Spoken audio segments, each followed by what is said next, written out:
Shalom, welcome to another video, and as always, before I get started, I want to give all praise, honor, and glory to the Heavenly Father and His only begotten Son, Yahweh, Bahasham, Yahweh Shai, Bahasham, Rachwanash, and next double honors to the head apostles / other bishops of the great millstone who teach and who rule well, peace, blessings, and safety to all you sincere Akim. Keep pushing, keep believing, and keep the faith, regardless of whether people hear or whether they forbear.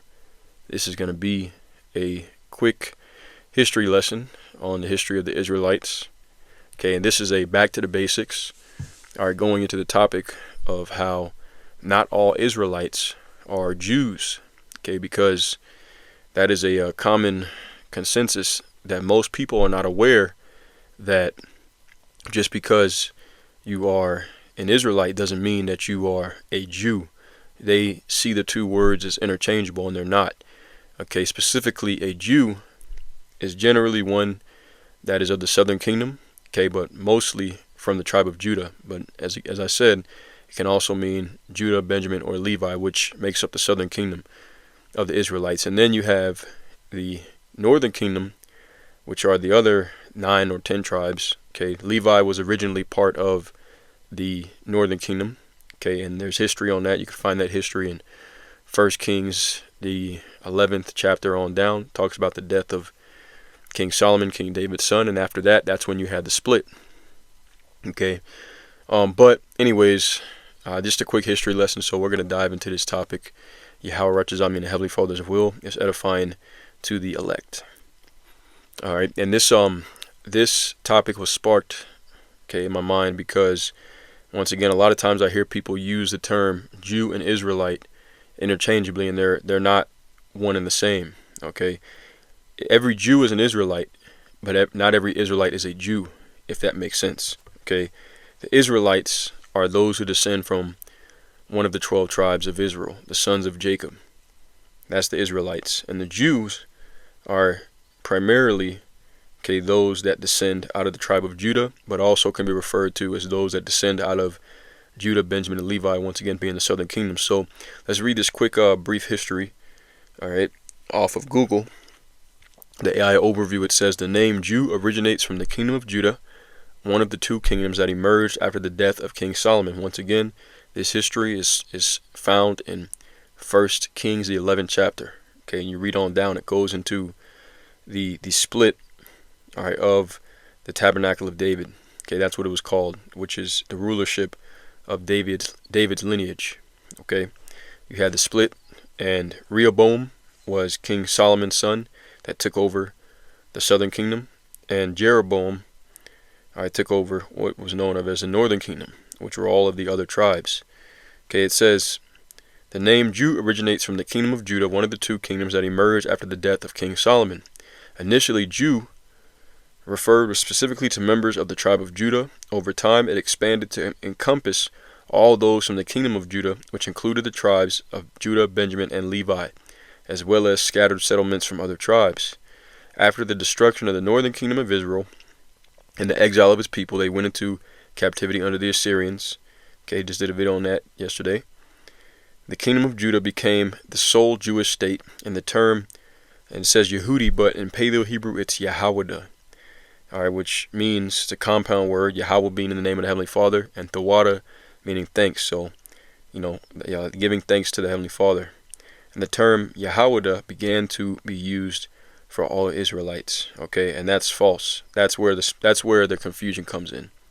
Okay, the term Judah or Yahawada is not used for all Israelites. Okay, it's specifically talking about, once again, the tribe of Judah, or can also be referred to or used to refer to the southern kingdom of the Israelites. You have the northern kingdom, which a lot of people are unaware of. Okay, when we talk about history and we talk about the Israelites being in the land right now, according to prophecy, they're not supposed to be there. And when they go back, it'll be all the southern kingdom and the northern kingdom coming back together. Okay, and Yahweh Shai spoke about this in John chapter 10. Let's go there right quick. All right, in John chapter 10 and verse 16. All right, it says, and other sheep I have which are not of this fold. Them also I must bring, and they shall hear my voice, and there shall be one fold and one shepherd. Okay, and that one shepherd will be King David. All right. which we're going to go into that. That's the prophecy of the southern and northern kingdom coming back together.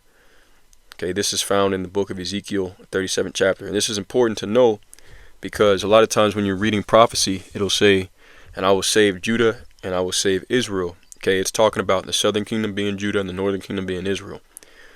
All right, so let's go to Ezekiel 37, and I'm going to start at verse 15. Okay, it says, "The word of Yahweh came again unto me, saying, Moreover, thou son of man, take thee one stick, piece of wood, and write upon it for Judah and for the children of Israel his companions. Then take another stick and write upon it for Joseph, and the stick of Ephraim, and for the house of Israel his companions." Okay, now, that's another term that you need to know. When you see Ephraim, Ephraim is the largest tribe of the northern kingdom. Okay, the same way that Judah is the head tribe of the southern kingdom.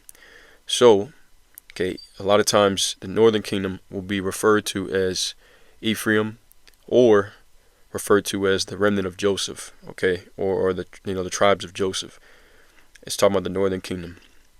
It says, verse 17 though. So write the names upon the sticks, and join them one to another into one stick, and they shall become one in thine hand. And that's what the 12 tribes sign is, the 12 tribes chart, as they call it. Okay, that is that stick, the piece of wood, cardboard is made out of wood, with the names of the tribes written. Okay, now verse 18 it says, "And when the children of thy people shall speak unto thee, saying, Wilt thou not show us what thou meanest by these?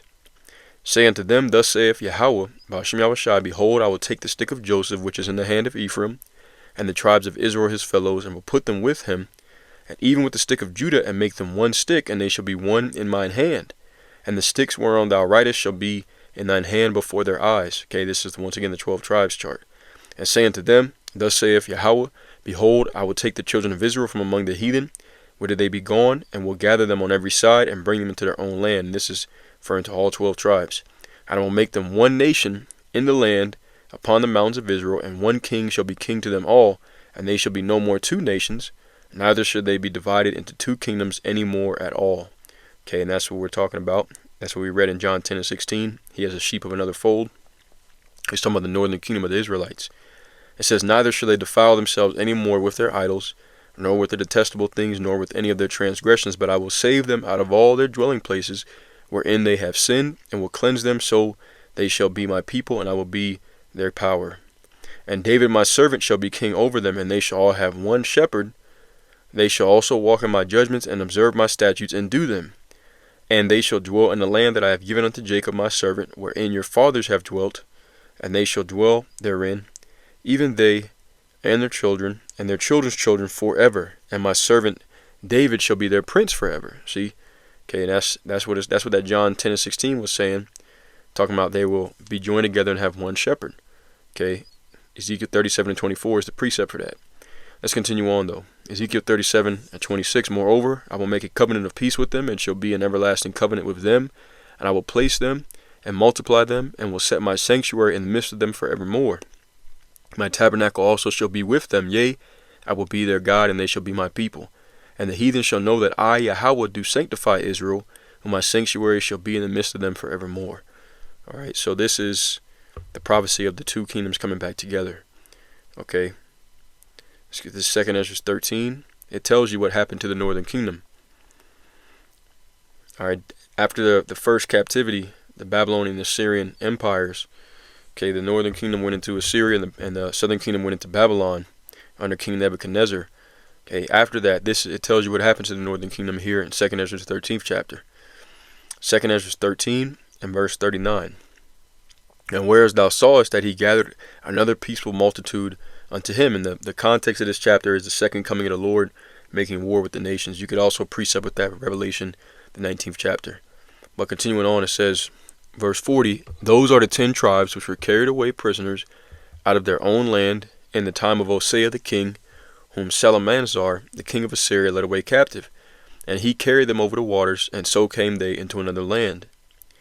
But they took this counsel among themselves, that they would leave the multitude of the heathen, and go forth into a further country where never mankind dwelt, that they might there keep their statutes which they never kept in their own land.